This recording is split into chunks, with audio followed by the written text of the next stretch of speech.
Hola, soy Marangelo, alumno del grupo 307. Iniciaré mi lectura de los fragmentos del libro El laberinto de la soledad de nuestro escritor mexicano, Premio Nobel de la Literatura en 1990. El laberinto de la soledad. Fragmentos Octavio Paz. Máscaras mexicanas. Corazón apasionado, disimula tu tristeza. Canción popular. Viejo o adolescente, criollo o mestizo, general, obrero o licenciado. El mexicano se me aparece como un ser que se encierra y se preserva. Máscara el rostro, máscara la sonrisa, plantando en su arisca soledad, espinoso y cortés a un tiempo. Todo le sirve para defenderse: el silencio y la palabra, la cortesía y el desprecio, la ironía y la resignación, tan celoso de su intimidad como de la ajena. Ni siquiera se atreve a rozar con los ojos al vecino. Una mirada puede desencadenar la cólera de esas almas cargadas de electricidad. Atraviesa la vida como desarrollo. Todo puede herirle: palabras y sospecha de palabras. Su lenguaje está lleno de reticencias, de figuras y alucinaciones, de puntos suspensivos. En su silencio hay repliegues, matieses, nubarrones, arcoíris súbitos, amenazas indescifrables. Aún en la disputa prefiere la expresión velada a la injuria. Al buen entendedor pocas palabras. En suma, entre la realidad y su persona se establece una muralla, no por invisible menos infranqueable, de impasibilidad y la lejanía. El mexicano siempre está lejos, lejos del mundo y de los demás, lejos también de sí mismo.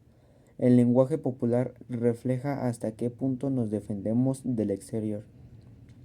El ideal de la hombría consiste en no rajarse nunca.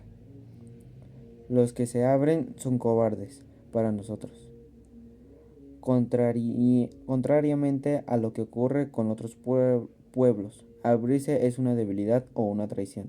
El mexicano puede doblarse, humillarse, agacharse, pero no rajarse. Esto es, permitir el mundo exterior penetre en su intimidad. El rajado es de poco fiar, un traidor o un hombre de dudosa fidelidad, que cuenta los secretos y es incapaz de afrontar los peligros como se debe. Las mujeres son seres inferiores, porque al entregarse se abren. Su inferioridad es constitucional y radica en su sexo, en su rajada herida que jamás cicatrizará. El mestizo es un recurso de nuestro recelo y desconfianza. Muestra que instintivamente consideramos peligro al medio que nos rodea.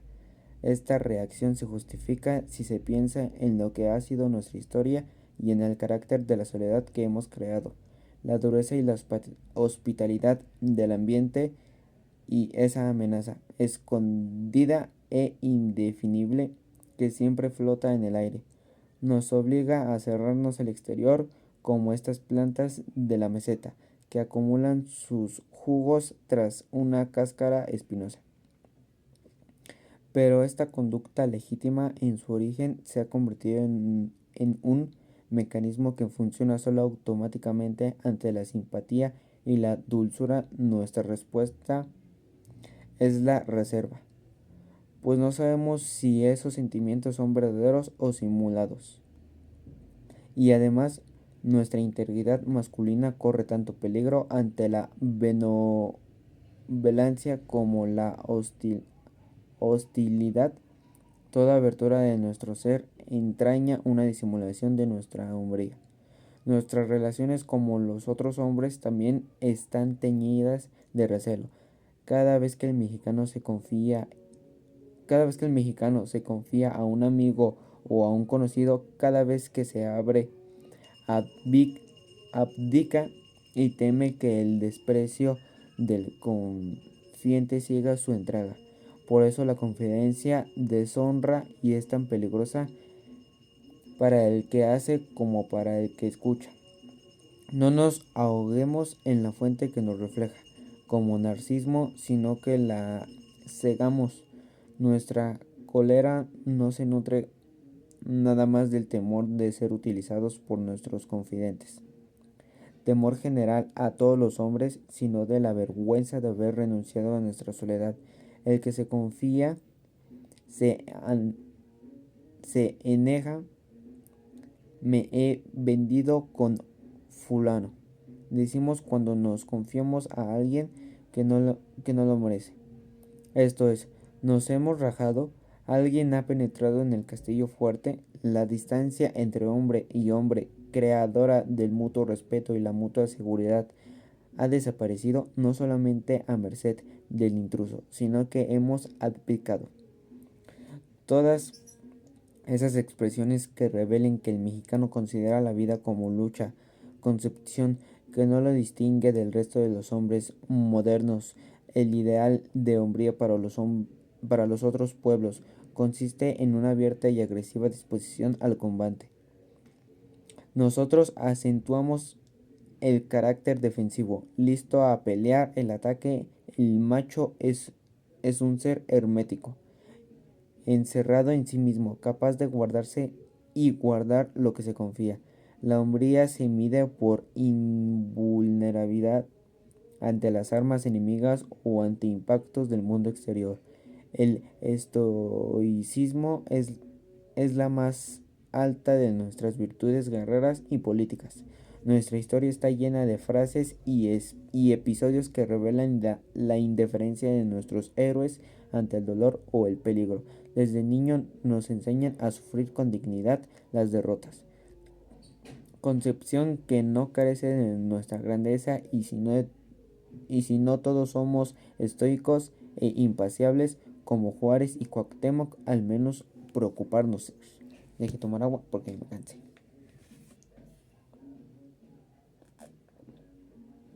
Una agüita. Ahí está. Vámonos. Resignados, pacientes y sufridos. La resignación es una de nuestras virtudes populares. Más que el brillo de la victoria, nos conmueve la entereza ante la adversidad. La preeminencia de lo cerrado frente a lo abierto no se manifiesta solo como impasibilidad y desconfianza, ironía y recelo, sino como el amor a la forma. Esta contiene y encierra a la intimidad, impide sus excesos, reprime sus explosiones, la separa y aísla. La pre- perdón, perdón, la preserva. La doble influencia indígena y española se conjugan en nuestra predilección por la ceremonia, las fórmulas y el orden. El mexicano, contra lo que se supone una superficial interpretación de nuestra historia, aspira a crear un mundo ordenado, conforme a principios claros.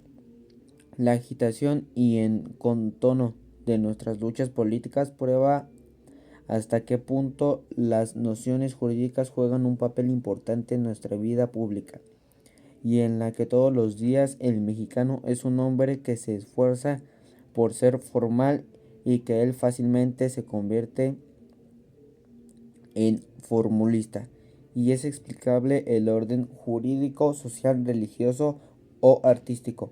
Construye una esfera segura y estable en su ámbito, basta con ajustarse a los modelos y principios que regulan la vida. Nadie para manifestarse necesita recurrir a la continua invención que exige una sociedad libre. Quizá nuestro tradicionalismo, que es una de las constantes de nuestro ser y lo que le da coherencia y antigüedad a nuestro pueblo, parte del amor que profesamos a la forma.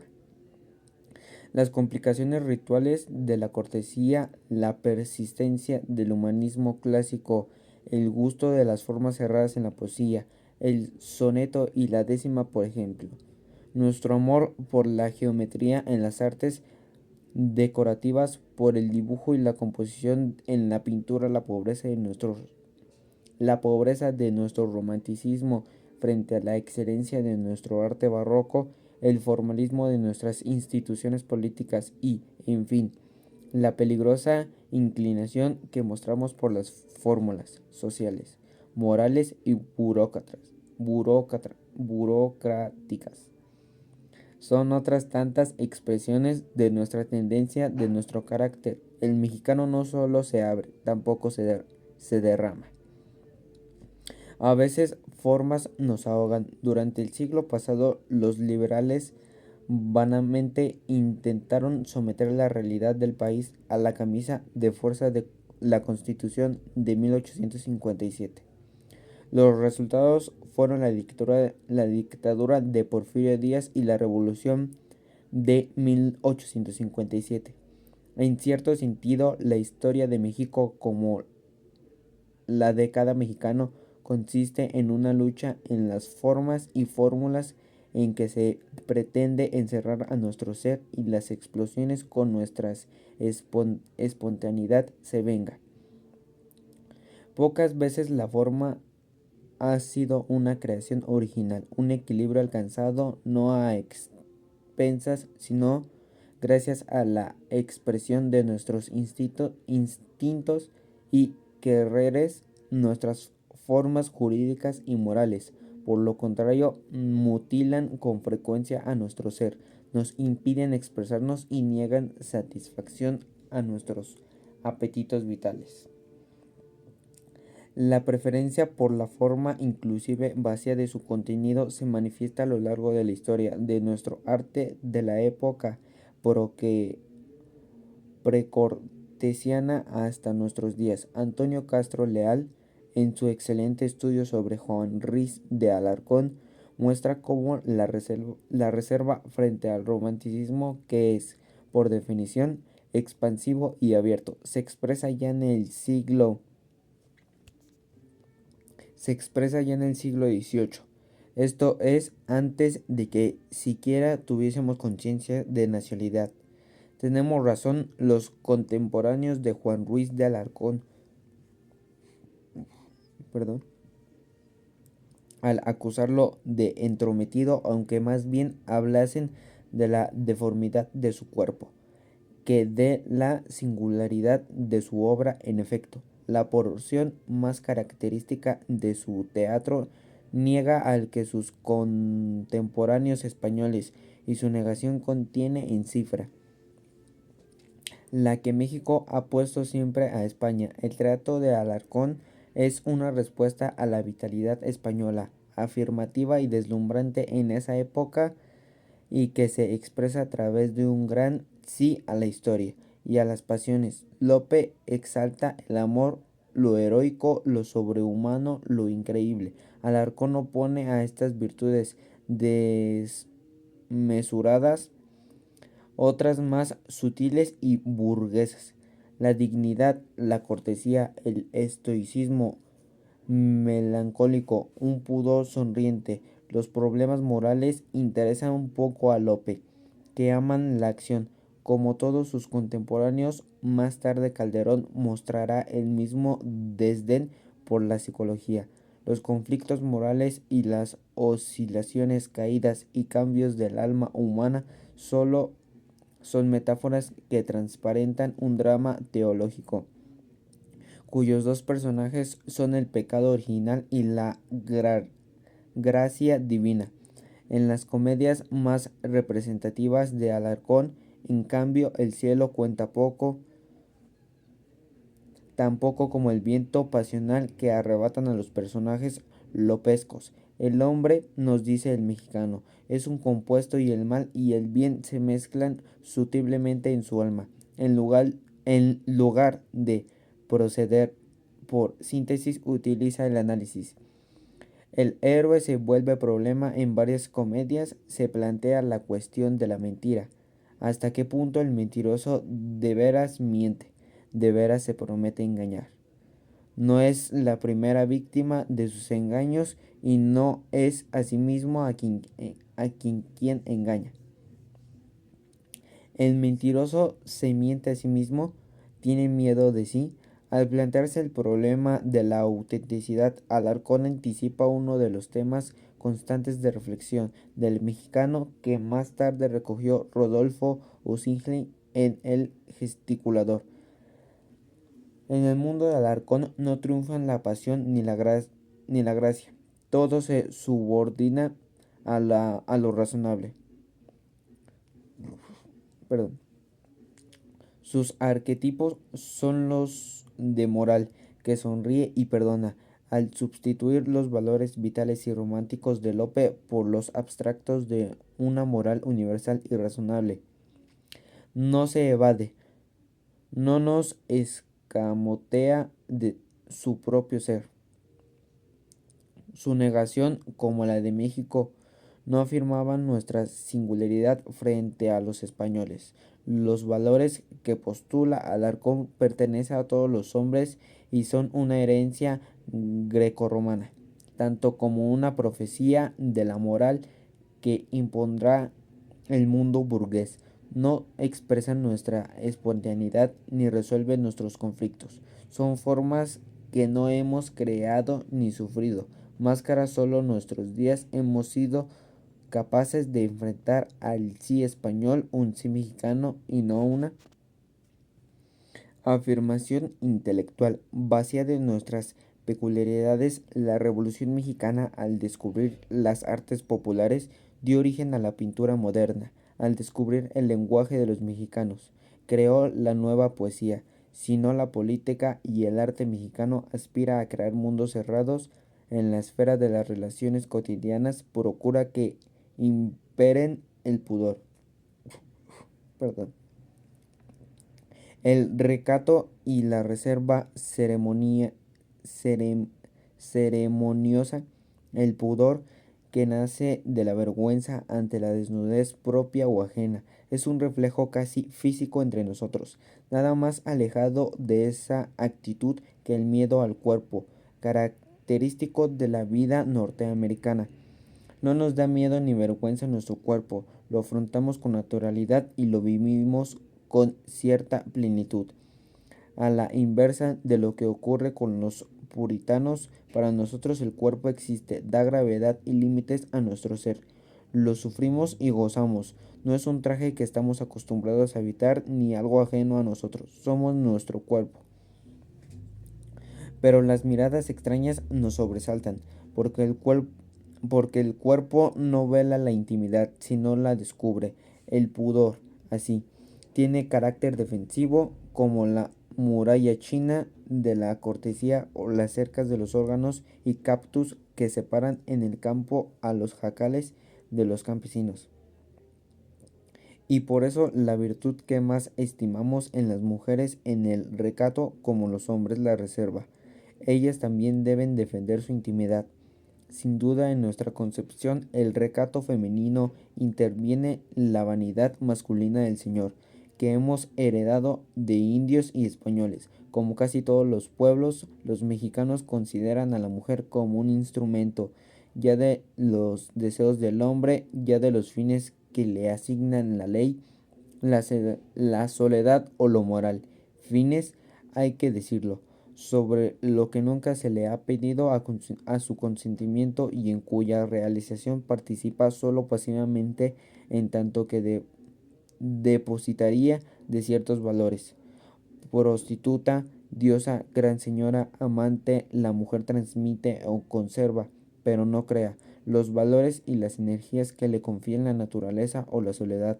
En un mundo hecho a la imagen de los hombres, la mujer es solo un reflejo de la voluntad. En un mundo hecho a la imagen de los hombres, la mujer es solo un reflejo de la voluntad y querer masculinos. Pasiva, se convierte en una diosa amada, ser que encarna los elementos estables y los antiguos del universo. La tierra madre y virgen, activa es siempre función mediocanal. La feminidad nunca es fin en sí mismo como es la hombría. En otros países estas funciones se realizan a la luz pública y con brillo. En algunas se reverencia a las prostitutas o a las vírgenes, en otros se premia a las madres, en casi todos se adula y respeta a la gran señora. Nosotros preferimos ocultar esas gracias y virtudes. El secreto debe acompañar a la mujer, pero la mujer no solo debe ocultarse, sino que además debe ofrecer cierta impasibilidad sonriente al mundo exterior. Ante el escarceo erótico debe ser decente. Ante la adversidad sufrida en ambos casos, su respuesta no es instintiva ni personal, sino conforme a un modelo genérico, y ese modelo, como en el caso del macho, tiende a subrayar los aspectos defensivos y pasivos en una gama que se va desde el pudor y la descendencia hasta el estoicismo, la resignación y la impasibilidad. La herencia hispanoárabe no explica completamente esta conducta. La actitud de los españoles frente a las mujeres es muy simple y se expresa con brutabilidad y conclusión en dos refranes: la mujer en la casa y con la pata rota, y entre santa y santo pared de cal y canto. La mujer es una fiera doméstica, lujuriosa y pecadora de nacimiento, a quien hay que someter con un palo y conducir con el freno de la religión. De ahí que muchos españoles consideren a las extranjeras, y especialmente a las que pertenecen a países de raza o religión diversa a las suyas, como presa fácil. Para los mexicanos, la mujer es un ser obscuro, secreto y pasivo. No se atribuye malos instintos, se pretende que ni siquiera los tiene. Mejor dicho, no son suyos, sino de la especie. La mujer encarna la voluntad de la vida, que es por esencia impersonal. Ser ella misma dueña de su deseo, su pasión o su capricho. Es ser infiel a sí misma, bastante más libre y pagano que el español. Como heredero de las grandes religiones naturalistas precolombianas, el mexicano no condena al mundo natural. Tampoco amor sexual está teñido de luto y horror. Como en España, la peligrosidad no radica en el instinto, sino asumirlo personalmente. Reaparece así la idea de pasividad, teñida o erguida, vestida o desnuda. La mujer nunca es ella misma, manifestación indiferenciada de la vida, es el canal del apetito cósmico. En ese sentido, no tiene deseo propio. Las norteamericanas proclaman también la ausencia de instintos y deseos, pero la raíz, su pretensión, es distinta y hasta contraria. La norteamericana oculta o niega ciertas partes de su cuerpo y, con más frecuencia, de su psiquis, son inmorales y por lo tanto no existen. Al negarse se remite su espontaneidad. La mexicana simplemente no tiene voluntad. Su cuerpo duerme y solo se enciende si alguien lo despierta. Nunca es pregunta sino respuesta, material fácil y vibrante que la imaginación y la sensualidad masculina especulen frente a la actividad que despliegan las otras mujeres, que desean cautivar a los hombres a través de la agilidad de su espíritu o del movimiento de su cuerpo. La mexicana opone en cierto hieratismo un reposo hecho al mismo tiempo de esperar y de sedén. El hombre revolotea a su alrededor, la festeja, la canta, hace caracolear en su cabello o su imaginación.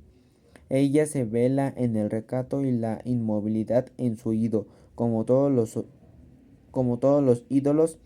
es dueña de fuerzas magnéticas, cuya efectividad y poder creen a medida que el foco mismo es más pasivo y secreto.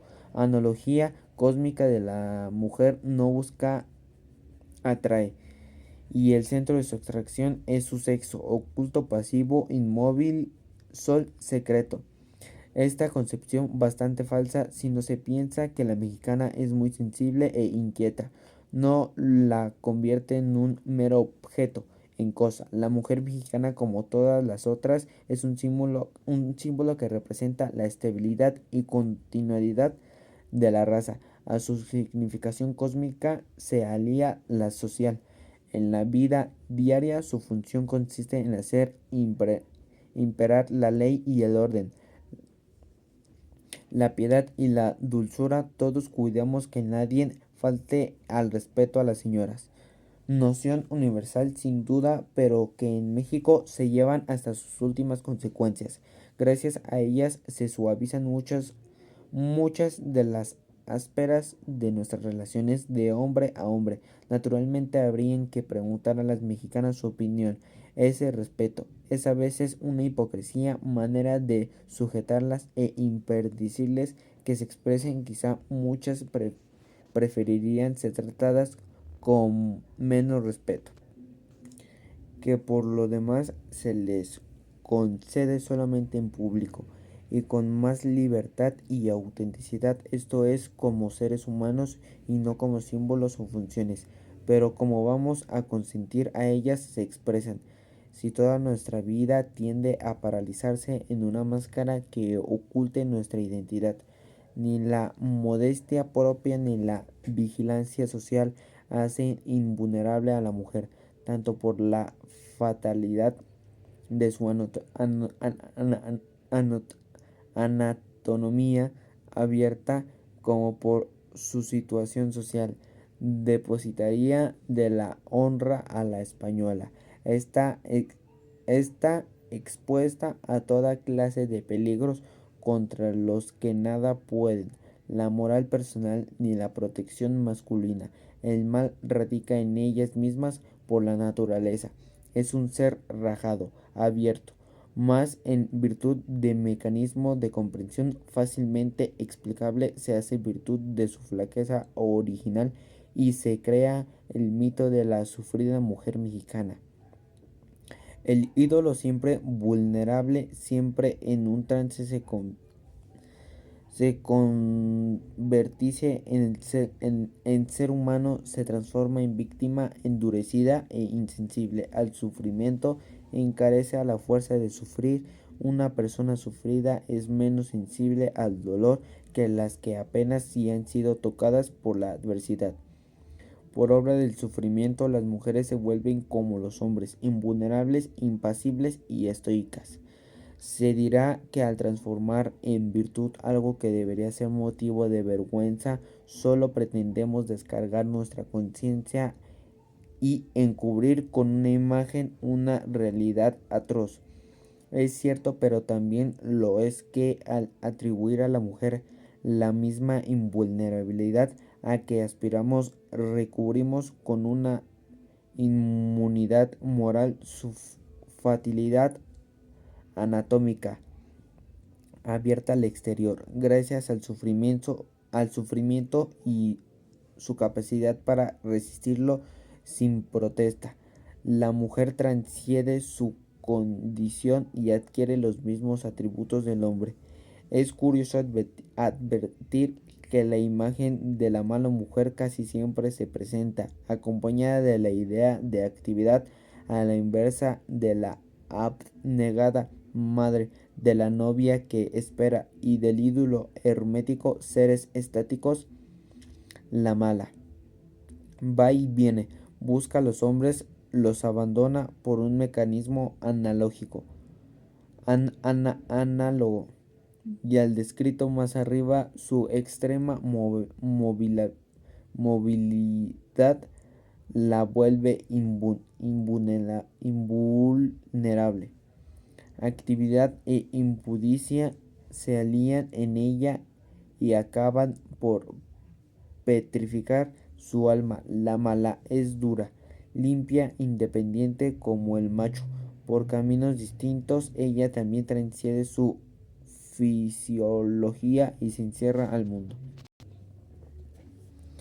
Es significativo, por otra parte, que el homosexualismo masculino sea considerado como cierta indulgencia. Por lo que toca al agente activo, el pasivo, al contrario, es un ser degradado y abyecto. El juego de los albures, esto es, el combate verbal hecho de alusiones obscenas y de doble sentido, que tanto se practica en la ciudad en México, transparenta esta ambigua concepción. Cada uno de los interlocutores, a través de trampas verbales y de ingeniosas combinaciones lingüísticas, procura anodar a su adversario. El vencido es el que no puede contestar, el que se traga las palabras de su enemigo, y esas palabras están teñidas de alucinaciones sexualmente agresivas. El perdioso es poseído, violado por el otro. Sobre él caen las burlas y escarnios de los espectadores. Así pues, el homosexualismo masculino es tolerado a condición de que se trate de una violación del agente pasivo, como en el caso de las relaciones heterosexuales. Lo importante es no abrirse y simultáneamente rajar, herir al contrario. Me parece que todas estas actitudes, por diversas que sean sus raíces, confirman el carácter cerrado de nuestras relaciones frente al mundo, frente a nuestros semejantes, pero no nos bastan los mecanismos de preservación y defensa. La simulación que no acude a nuestra pasividad, no, sino que exige una invención activa y que se recrea a sí misma a cada instante, es una de nuestras formas de conducta habituales. Mentimos por placer y fantasía, sí, como todos los pueblos imaginativos, pero también por ocultarnos y ponernos el abrigo de intrusos. La mentira posee una importancia decisiva en nuestra vida cotidiana, en la política, en el amor, la amistad. Con ella no nos pretendemos nada más engañar a los demás, sino a nosotros mismos. De ahí su fertilidad, y de lo que distingue a nuestras mentiras de las groserías invenciones de otros pueblos. La mentira es un juego trágico en el que arriesgamos parte de nuestro ser. Por eso es estéril su denuncia. El simulador pretende ser lo que no es. Su actividad reclama una constante improvisación, un ir hacia adelante, siempre entre arenas movedizas. A cada minuto hay que rehacer, recrear, modificar el personaje que fingimos, hasta que llega el momento en que realidad y apariencia, mentira y verdad se confunden, de tejido de invenciones para deslumbrar al prójimo. La similitud se trueca en una forma superior. Por artística, la realidad, nuestras mentiras reflejan simultáneamente nuestras creencias y nuestros apetitos, lo que no somos y lo que deseamos ser. Simulando nos acercamos a nuestro modelo, y a veces el gesticulador, como ha visto con hondura hostil, se finge con sus gestos. Lo hace auténticos. La muerte del profesor Rubio lo convierte en el que se deseaba ser, el general Rubio, un revolucionario sincero y hombre capaz de impulsar y purificar a la revolución estancada. En su obra de Usigil, el profesor Rubio se inventa a sí mismo y transforma en general. Su mentira es tan verdadera que Navarro, él corrompió, no tiene más remedio que volver a matar en él a su antiguo jefe. El general Rubio mata en él la verdad de la revolución. Si por el camino de la mentira podemos llegar podemos llegar a la autenticidad. Un exceso de sinceridad puede conducirnos a formas más refinadas de la mentira. Cuando nos enamoramos nos abrimos, mostramos nuestra intimidad, ya que una vieja tradición quiere que el que sufre de amor exhiba sus heridas ante la que ama. Pero al descubrir sus llegadas de amor, el enamorado transforma su ser en una imagen, en un objeto que entrega la contemplación de la mujer y de sí mismo. Al mostrarse, invita a que lo contemplen con los mismos ojos piadosos con el que se contemplan la mirada ajena. Ya no lo desnuda, lo recubre de piedad, y al alejarse como espectáculo y pretender que se mire con los mismos ojos con el que se ve él, con el que él se ve. Se evade del juego erótico, pone a salvo su verdadero ser, lo sustituye por una imagen, sustrae su intimidad que refugia en sus ojos, esos ojos que son nada más contemplación y piedad de sí mismo, se vuelve su imagen y la mirada que contemplan. En todos los tiempos y en todos los climas, las relaciones humanas, y especialmente las amorosas, corren el riesgo de volverse equivocadas. Narcisismo y masoquismo no son tendencias exclusivas del mexicano, pero es notable la frecuencia con que canciones populares, refranes y conductas cotidianas aluden al amor como falsedad y mentira. Casi siempre eludimos los riesgos de una relación desnuda a través de la exageración en su origen sincera de nuestros sentimientos. Asimismo, es revelador cómo el carácter combativo del erotismo se acentúa entre nosotros y se encona el amor en una tentativa de penetrar en otro ser, pero solo se puede realizarse a condición de la entrega sea mutua. En todas partes es difícil este abandono de sí mismo. Pocos coinciden en la entrega, y más pocos aún logran trascender esa etapa posesiva y gozar del amor como lo que realmente es: un perpetuo descubrimiento, una inversión en las aguas de realidad y una recreación constante. Nosotros concebimos en el amor como conquista y como lucha. No se trata tanto de penetrar la realidad a través de un cuerpo como de violarla. De ahí que la imagen del amante afortunado, herencia acaso de Don Juan español, se confunda con la del hombre, que se vale de sus sentimientos reales o inventados para obtener a la mujer. La simulación es una actividad parecida a la de los actores, y puede expresarse en tantas formas como personajes fingimos, pero el actor, si no lo es de veras, se entrega a su personaje y lo encarnará plenamente, aunque después terminará la presentación lo aborde como su piel. La serpiente, el simulador, jamás se entrega y se olvida de sí, pues dejaría de simular si se fundiera con una imagen. Al mismo tiempo, esa ficción se convierte en una parte inspirable y espuria de su ser. Está condenado a representar toda su vida, porque entre su personaje y él se ha establecido una complicidad que nadie puede romper excepto la muerte o el sacrificio. La mentira se instala en su ser y se convierte en el fondo último de su personalidad. Simular es inventar, o mejor aparentar, y así eludir nuestra condición.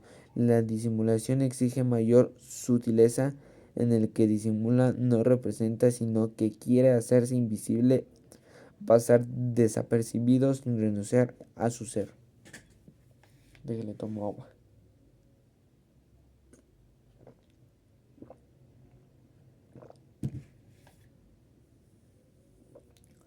Y donde me quedé.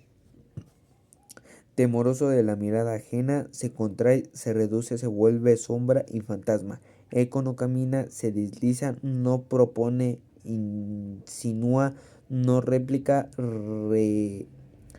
rezonga, no se queja, sonríe hasta que cuando canta. Si no lo estalla y se abre el pecho, lo hace entre dientes y a media voz, disimulando su cantar. Y es tanta la tiranía de esa disimulación, que aunque de raros anhelos se me hincha el corazón, tengo miradas de reto y voz de resignación. Quizá el disimulo nació durante la colonia. Indios y mestizos tenían, como en el poema de Reyes, que cantar quedo, pues entre dientes mal se oyen las palabras de rebelión. En el mundo colonial ha desaparecido, pero no el temor de desconfianza y el recelo. Y ahora no solamente disimulamos nuestra cólera, sino nuestra ternura. Cuando pide disciplinas, la gente del campo suele decir: disimule usted, señor. Y disimulamos, nos disimulamos con tal ahínco que casi nos existimos, que casi no existimos. En sus formas radicales, el disimulo llega al mimetismo. El indio se funde con el paisaje, se confunde con la barba blanca en que se apoya por la tarde, con la tierra obscura en que se tiende a mediodía, con el silencio que la rodea. Se disimula tanto su humana singularidad que acaba por abolirla y se vuelve piedra, piru, muro silencioso. Espacio, no quiero decir que se comulgue con el todo, a la manera panteísta, ni que un árbol aprehenda todos los árboles, sino que efectivamente, esto es, de una manera concreta y particular, se confunde con un objeto determinado.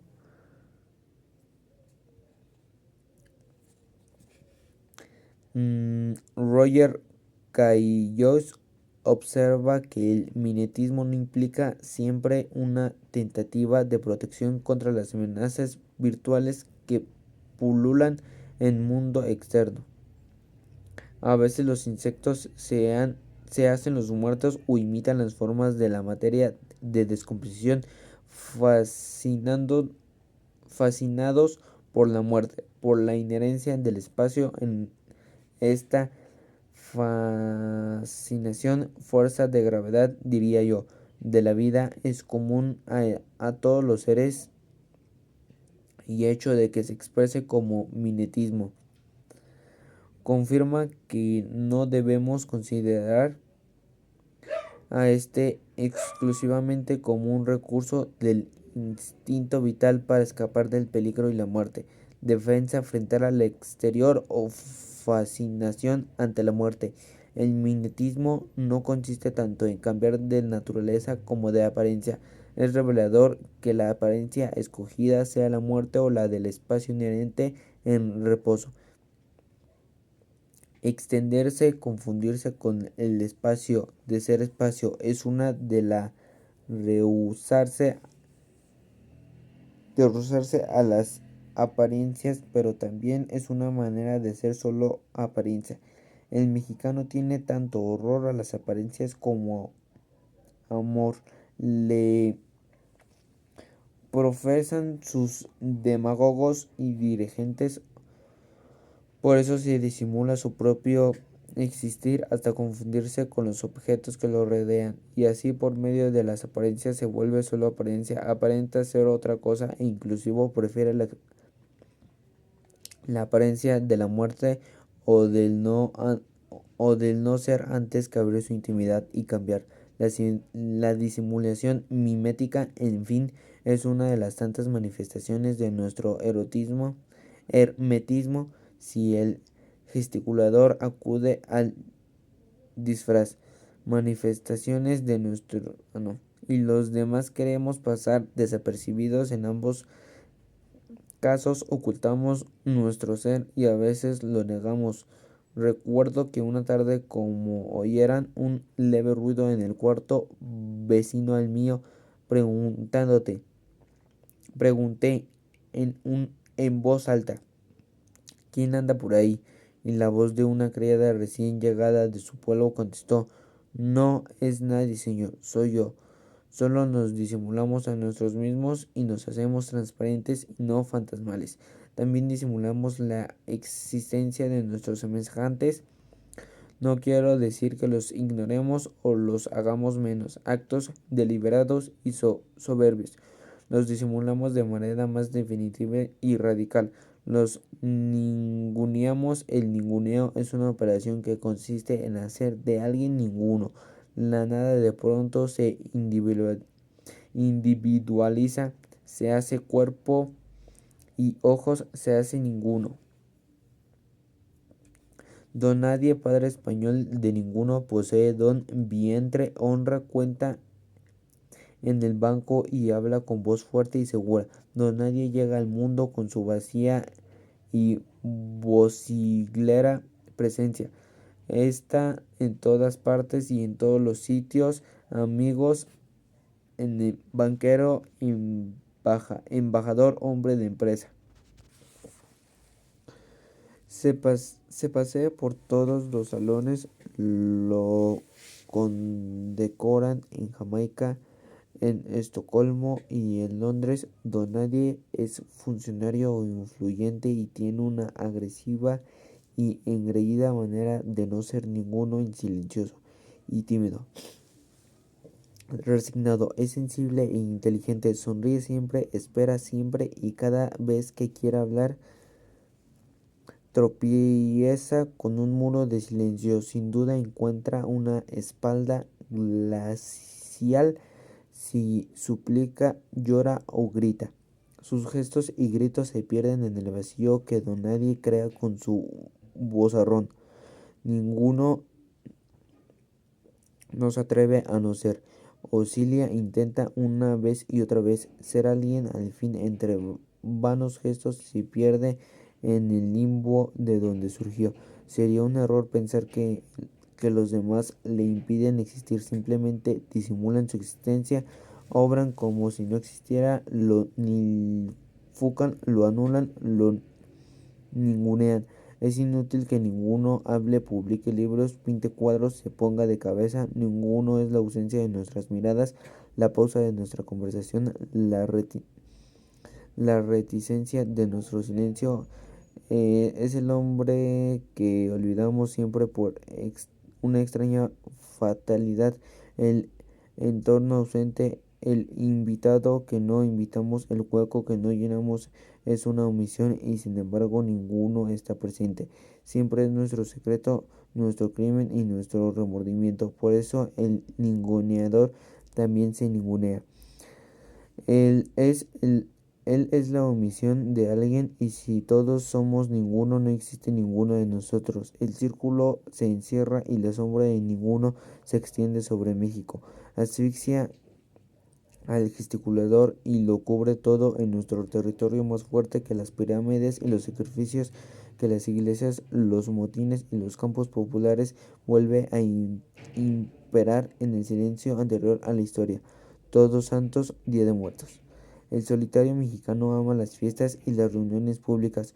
Todo es ocasión para reunirse. Cualquier pretexto es bueno para interrumpir la marcha del tiempo y celebrar con festejos y ceremonias hombres y acontecimientos. Somos un pueblo virtual y esta tendencia beneficia a nuestra imaginación tanto como a nuestra sensibilidad. Siempre afinadas y despiertas, el arte de la fiesta en violencia en casi todas partes se conserva intacto entre nosotros. En pocos lugares del mundo se puede vivir un espectáculo parecido al de las grandes fiestas religiosas de México, con sus colores violentos, agrios y puros de sus danzas, ceremonias, fuegos de artificio, trajes insólitos y la inagotable cascada de sorpresas de frutos dulces y objetos que se venden esos días en plazas y mercados. Nuestro calendario es poblado de fiestas ciertos días, los mismos de los que lugareños más apartados que en sus grandes ciudades. En el país entero reza, grita, come y se emborracha y mata en honor de la Virgen de Guadalupe o del General Zaragoza. Cada año, el 15 de septiembre a las 11 de la noche, en todas las plazas México celebramos la fiesta del grito, y la multitud encarnecida efectivamente grita por espacios de una hora quizá para callar mejor el resto del año. Durante los días que preceden y suceden al 12 de diciembre, el tiempo suspende su carrera, hace un alto y en lugar de empujarnos hacia una mañana siempre inalcanzable y misterioso, nos ofrece un presente redondo y perfecto de danza y juerga, de comunicación y como comilona con más antiguo y secreto en México. El tiempo deja de ser sucesión y vuelve a ser lo que fue, y es originalmente un presente en donde pasado y futuro al mismo reconcilian. Pero no bastan las fiestas que ofrecen a todo el país, la Iglesia y la República. La vida de cada ciudad y de cada pueblo está regida por santo al que se festeja con devoción y regularidad. Los barrios y los gremios tienen también sus fiestas anuales, sus ceremonias y sus ferias. Y en fin, cada uno de nosotros, ateos, católicos o indiferentes, en, pos- poseemos nuestro santo al que cada año honramos. Sus incalculables, son incalculables las fiestas que celebramos y los recursos y el tiempo que gastamos en festejar. Recuerdo que hace años pregunté a un presidente municipal de un poblado vecino, Milta.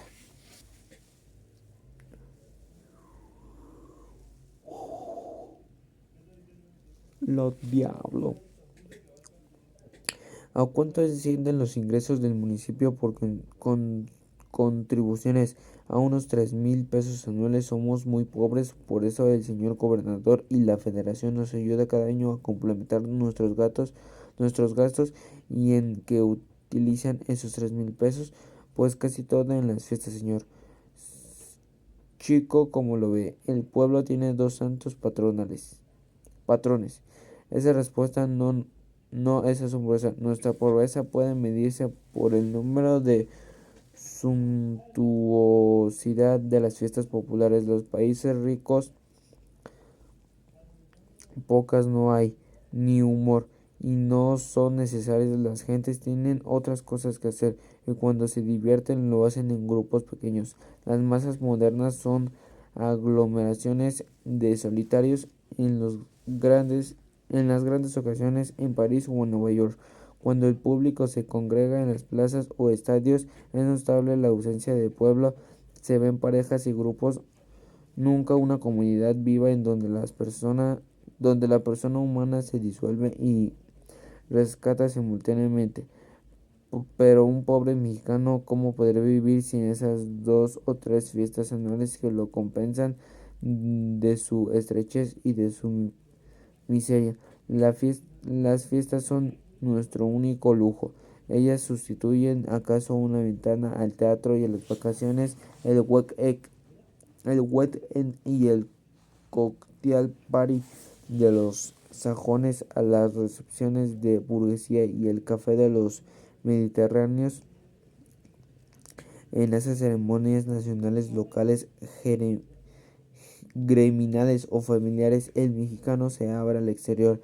Todas ellas le dan ocasión de relevarse y dialogar con la divinidad, la patria, los amigos o los parientes. Ay, perdón.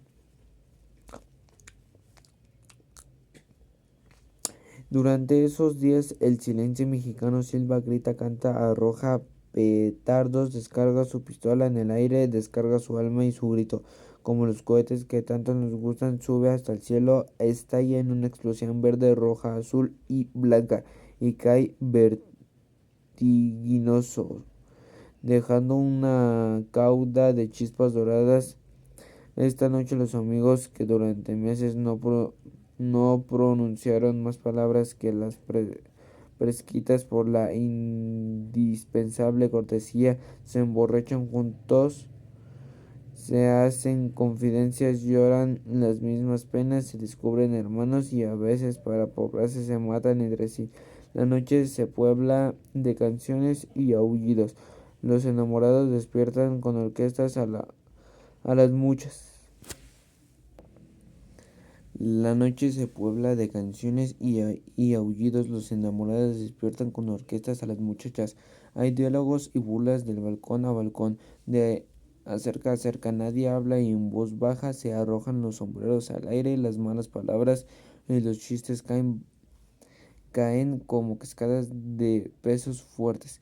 Brotan las guitarras en ocasiones, es cierto, la alegría mal. Hay riñas, injurias, balazos, cuchillas. También eso forma parte de las fiestas.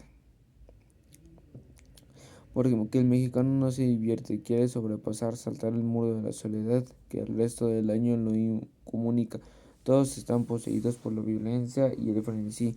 Las almas estallan como los colores, las voces, los sentimientos se olvidan de sí mismos, muestran un verdadero rostro. Nadie lo sabe, lo importante es salir a abrirse, pero embriagarse de ruido, de gente de color. México está fiesta y esa fiesta cruzada por reempálagos y delirios es como el revés brillante de nuestro silencio y apatía de nuestra reversa y osquedad. Algunos sociólogos franceses consideran a la fiesta como un gasto ritual. Gracias al derroche de la colectividad se pone el abrigo de la envidia celeste y humana. Los sacrificios y las ofrendas calman a comprar a dioses y santos patrones. Las dádivas y festejos al pueblo, el exceso en gastar y el desprecio de energías afirman la opulencia de la colectividad. Ese lujo es una prueba de salud. El exceso en el gastar y el desprecio de energías afirman la opulencia en la colectividad. Ese lujo es una prueba de salud, una exhibición de abundancia y poder, o una trampa mágica, porque con el derroche se espera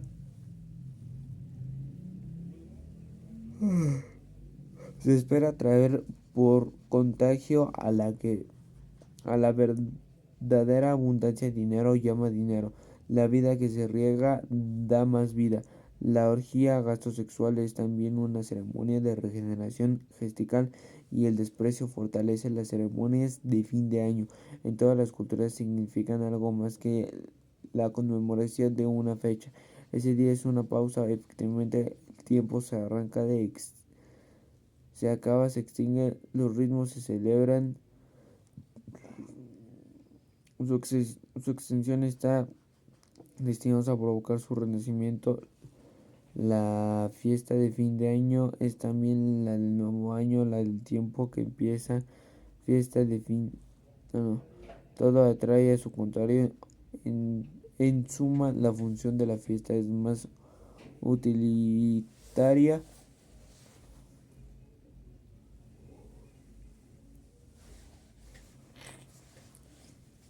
de lo que se piensa. El desprecio atrae a la sustancia, la abundancia, y es una inversión como cualquier otra, solo que aquí la ganancia no se mide ni cuenta, se trata de adquirir potencia, vida, salud. En este sentido, la fiesta es una de las formas económicas más antiguas, como el don y la ofrenda.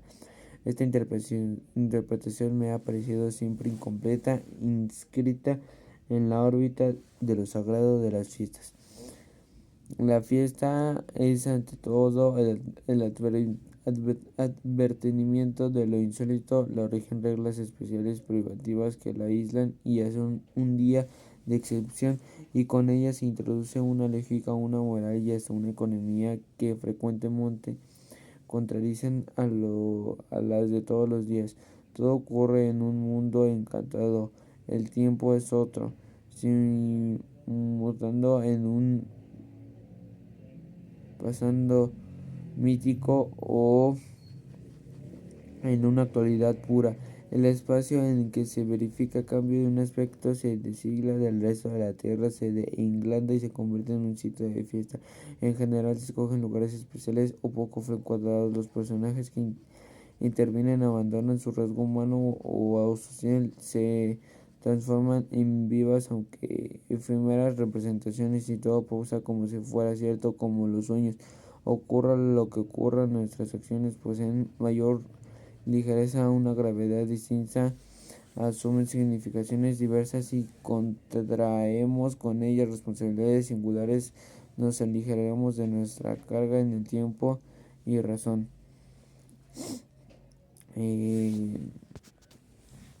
Forma parte de la fiesta porque el mexicano no se divierte, quiere sobrepasar, saltar el muro de la soledad, que el resto del año lo incomunica. Todos están poseídos por la violencia, frenesí, las almas estallan con los colores, las voces, los sentimientos se olvidan de sí mismos, muestran un verdadero rostro, nadie lo sabe. La importancia de salir, abrirse paso, embriagarse de ruido, de gente de color. México está fiesta, en fiesta cruzada de relámpagos. Estoy bien menso, la otra ya la había leído, era la otra. Dice, en cierta fiesta desaparece la noción misma de orden, el caos regresa y reina la licencia. Todo se permite, desaparecen las jerarquías habituales, las distinciones sociales, los sexos, las clases, los gremios, los hombres se disfrazan de mujeres, los señores de esclavos, los pobres de ricos.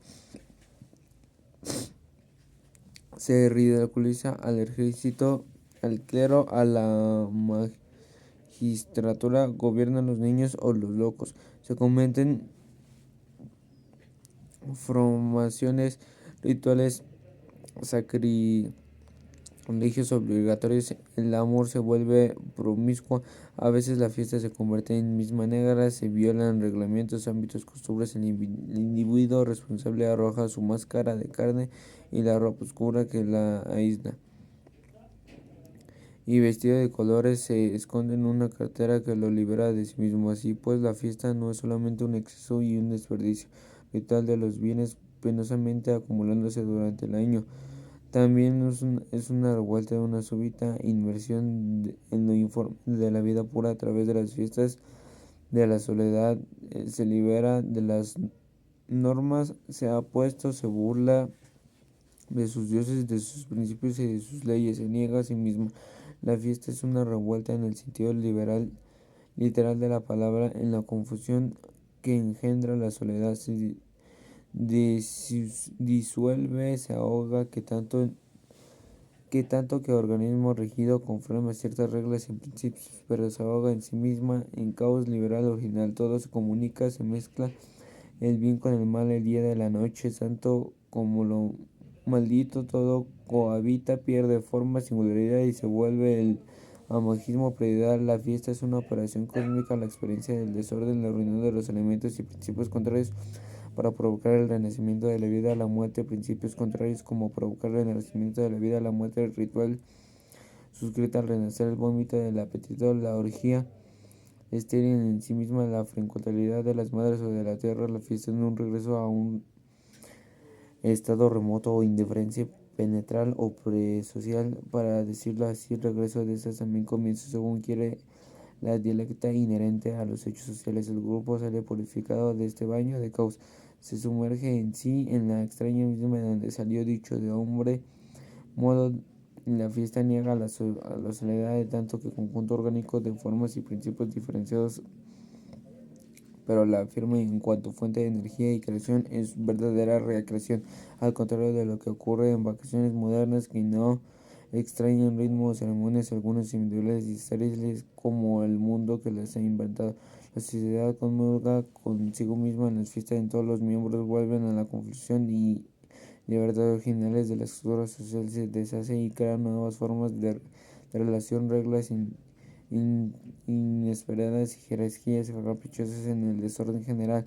Cada quien se aguarda y atraviesa por situaciones, lugares y habitualmente le estaban vedando las fronteras entre espectadores y actores, entre oficinas y asistentes se borran, todos forman parte de la fiesta, todos se disuelven en un torbellino, cualquiera que sea su índole, su carácter, su significado de la fiesta es participación en este rasgo las distingue finalmente de otros fenómenos y ceremonias laica, religiosa, orgía o saturnal. La fiesta Es un hecho social basado en la activa participación de los asistentes. Gracias a la fiesta, el mexicano se abre, participa, comulga con sus semejantes y con los valores que le da sentido a su existencia religiosa o política, y es significativo que sus países tan tristes como el nuestro tenga tantas y tantas alegres fiestas. Su frecuencia, el brillo que alcanza, el entusiasmo con que todos participamos parecen relevar que sin ellas estaríamos. Ellas nos liberan, así seamos momentáneamente, de todos esos impulsos sin salida y de todos esos materiales infames que guardamos en nuestro interior. Para a diferenciar de lo que ocurre en nuestras sociedades, la fiesta mexicana no es nada más un regreso a un estado original de indiferencia y libertad. El mexicano no interpreta regresar, sino salir de sin indiferenciación y libertad. El mexicano no intenta regresar, sino salir de sí mismo, sobrepensar entre nosotros. La fiesta es una explosión de un estallido, muerte y vida, júbilo y lamento, canto y aullido salían en nuestros festejos, no para regresar o reconocerse, sino para devolverse. No hay nada más alegre que una fiesta mexicana, pero también no hay nada más triste que la noche. Es también noche de duelo. Si no en la vida diaria acomodamos a nosotros mismos en el remolino de la fiesta, nos disparamos más que abrimos y nos desgarramos. Todo termina en el alegre deslumbre, en el canto, en el amor, la amistad, la violencia de nuestros festejamos muestra que a punto nuestro erotismo nos cierra las vías de comunicación con el mundo. Conocemos el delirio, la canción, el aullido, el monólogo, pero no el diálogo. Nuestras fiestas con nuestras confidencias, nuestros amores y nuestras tendencias para recordar nuestra sociedad no son rupturas violentas con el antiguo o con el establecido. Cada vez que intentamos expresarnos necesitamos romper con nosotros mismos, y la fiesta solo son ejemplos. ¿Acaso el más típico de la ruptura violenta? No sería difícil enumerar otros igualmente relevantes del juego, que simplemente era los extremos de mortal frecuencia, nuestra prodigalidad, el gastar reverso a la timidez, nuestra ambición y empresas económicas, nuestras confesiones. El mexicano ser osco, encerrado de sí mismo, de pronto estalla, se abre el pecho. La manera explosiva y dramática de que tenemos la horrorización en un europeo, la manera explosiva y dramática, a veces suicida, con que nos desnudamos y entregamos inneces, casi revela que algo nos ejercicio y cohibe, a algunos nos impide ser, y aunque por no atrevernos o podamos enfrentarnos con nuestro ser, recurrimos a la fiesta de ella, nos lanzamos al vacío de embriaguez que se quema a sí misma. Disparo, ahí se cayó. Premio. La muerte es un espejo que refleja las vanas gesticulaciones de la vida. Todo es una abrigada confusión de actos, omisiones, arrepentimientos y tendencias, y sobras, que es cada vida encuentra en la muerte, ya que no se sentido explicación. En fin, frente a ella es nuestra vida se dibuja e inmoviliza ante los desmorones e inmoviliza en nada.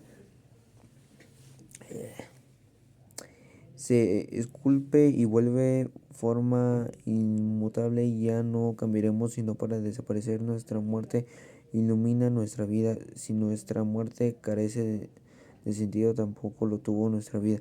Por eso cuando alguien muere de muerte violenta, solemos decir se lo buscó, y es cierto que cada quien de la muerte se busca la muerte que se hace. Muerte de cristiano o muerte de perro son maneras de morir que reflejan maneras de vivir. Si la muerte nos traiciona y morimos de mala manera, todos se lamentarán. Hay que morir como se vive. La muerte es intransferible como la vida. Si nos morimos como vivimos, porque realmente no nos muestra la vida vivimos, nos pertenecía como no nos pertenece la mala suerte que nos mata. Dime cómo mueres y te diré quién eres. Como los antiguos mexicanos, la oposición entre la muerte y la vida no era tan absoluta como para nosotros. La vida se prolonga en la muerte, y a la inversa, la muerte no era el fin natural de la vida, sino ofrece un ciclo infinito. Vida, muerte y resurrección eran este es un proceso cósmico que se repetía inalcanzable. La vida no tiene función más alta que desembocar en la muerte, su control y complemento, y la muerte en vez no era fin. Así el hombre alimenta con su muerte y la evaluación de la vida siempre Insatisfecho, el sacrificio poseía un doble objeto. En una parte del hombre ascendía un proceso creador apagado a los dioses simultáneamente a la deuda contraria de la especie, por la alimentaba la vida cósmica y la social que se nutría de la primera. ¡Qué duro! Posiblemente el rasgo más característico de esta concepción es el sistema personal de sacrificio del mismo modo de su vida, no la pertenecía a su muerte, carecía de todo propósito personal, los muertos incluso de los guerreros caídos de combate y la mujer muerta del parto. Compañeros, el día del dios solar desaparecían al cabo algún tiempo ya para volver al país sin el frío de las sombras llega para fundirse en el aire, a la tierra, al fuego, la substancia del universo. Nuestros antepasados indígenas no creían que su muerte le pertenecía, como jamás pensaron que su vida fue realmente su vida. En el sentido cristiano de la palabra, todo se conjugaba para terminar desde el nacimiento, la vida, la muerte de cada hombre, la clase social, el nombre, el lugar, el día, la hora. El azteca era tan poco responsable de sus actos como de su muerte. El espacio y tiempo estaban ligados y forman una unidad inseparable a cada espacio, a cada uno de los puntos cardinales y el centro que se inmoviliza correspondía a un tiempo particular, y este complejo de espacio-tiempo poseía virtudes y poderes propios que influían y determinaban profundamente la vida humana. De ser un día cualquiera era pertenecer a un espacio, a un tiempo o a un color y a un destino. Todo estaba previamente trazado, en tanto que nosotros disociamos espacio y tiempo, meros escenarios que atravesaban nuestras vidas. Para ellos habían tantos espacios tiempos como combinaciones. Poseía el calendario sacerdotal y cada uno estaba dotado y significado cualitativa particular superior a la voluntad humana. Religión y destino regían su vida como moral y libertad presidencial a nuestra, mientras nosotros vivíamos bajo el signo de la libertad y todo aún y la fatalidad griega y la García de los teólogos. Es elección y lucha para los aztecas. El problema se reducía a investigar la no siempre clara voluntad de los dioses, de ahí la importancia de las prácticas sedentarias. Los únicos liberales eran los dioses. Ellos podían escoger y por lo tanto, en un sentido profundo, pecar. La religión azteca está llena de grandes dioses pecadores, Quetzalcóatl, como por ejemplo Máximo,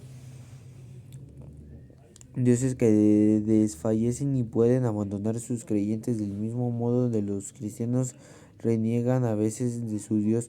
La conquista de México sería inexplicable sin la tradición de los dioses que reniegan de su pueblo. El advenimiento del catolicismo modificará radicalmente esta situación. El sacrificio y de la idea de la salvación, que antes eran colectivos, se vuelven personales. La libertad se humaniza, encarna en los hombres. Para los antiguos aztecas, la esencial era asegurar la continuidad de la creación. El sacrificio no extrañaba la salvación ulterránea, sino la salud cósmica. El mundo y no el individuo vivía gracias a la sangre y a la muerte de los hombres. Para los cristianos, el individuo es el que cuenta el mundo, la historia y la sociedad. Está condenado de antemano. La muerte del cristiano es salvada a cada hombre, en particular cada uno de nosotros es el hombre, y en cada uno están depositadas las esperanzas y posibilidades de la especie. La redención es una obra personal. Ambas actitudes, por la más opuesta que no parezcan, poseen una nota común. La vida colectiva o individual está abierta a la perspectiva de una muerte que es a su modo una nueva vida. La vida solo se justifica y trasciende cuando se realiza en la muerte, y también es trascendida más allá.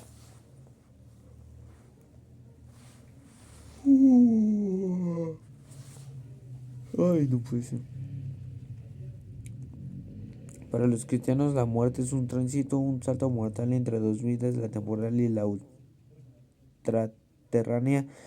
Para los Para los aztecas, la manera de onda particular en la continua regeneración de las fuerzas creadoras, siempre en peligro de extinguirse, sino de proveer la sangre de alimento sagrado. En ambos sistemas, vida y muerte carecen de autonomía, son las dos caras de una misma realidad.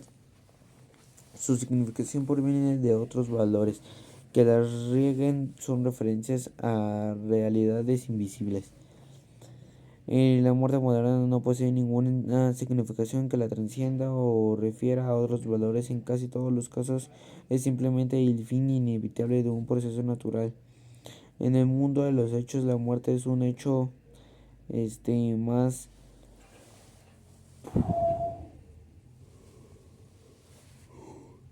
Ay. Pero como es un hecho desagradable, un hecho que pone en tela el juicio todas nuestras concepciones y el sentido mismo de nuestra vida, la filosofía del progreso hacia dónde y de dónde, se pregunta Schlecher. Pretende escamotearnos su presencia en el mundo moderno. Todo funciona como si la muerte no existiera, nadie cuenta con ella. Todo la, todo la suprime, las predicas de los políticos, los anuncios de los comerciales, la moral pública de las costumbres, la alegría a bajo precio y la salud es al alcance de todos, que nos ofrecen hospitales, farmacias y campos deportivos para la muerte, ya no como tránsito, sino como gran boca vacía que nada sacia.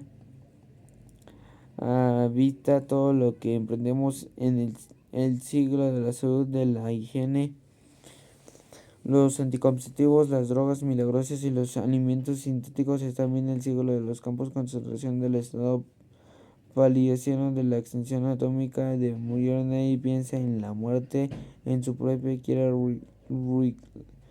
Rilke. Para nadie vive una vida personal. La matanza colectiva no es sino fruto de la colección. También para el mexicano moderno la muerte carece del significado ha dejado